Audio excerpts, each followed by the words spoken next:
Namaskar, I am Dr. Kanicharan Digal, working as Senior Consultant in the Department of Pediatrics and Neonatology at Apollo Hospital, Rourkela.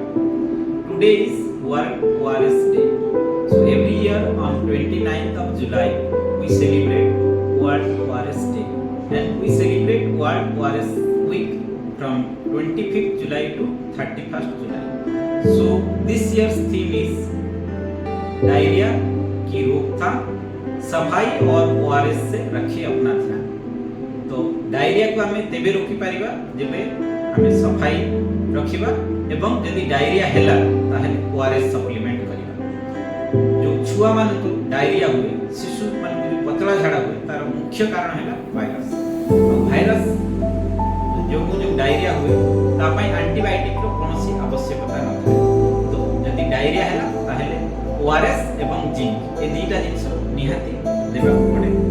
सो जो diarrhoea जनित जो dehydration हुए ultimately बहुत complications करे से dehydration related एवं यदि ताको हम ठीक टाइम रे ट्रीटमेंट न करू छुआर मृत्यु मध्य हमारा आशंका है। तो से डायरिया जनित डिहाइड्रेशन एवं मृत्यु रोकिया पई ओआरएस होची एकमात्र औषध। सो मु सब छुआंक पितामाता को सजेस्ट करी एडवाइस करी जदि आपन छुआ डायरिया हैला पतला झाड़ा हैला ताहेले ओआरएस एवं जिंक निहाती सप्लीमेंट करंतु एवं ओवर द काउंटर जो एंटीबायोटिक्स अଯଥା नेउछंती ताकू नेबेनी केवल ओआरएस एंड जिंक सप्लीमेंट करंतु। Thank you.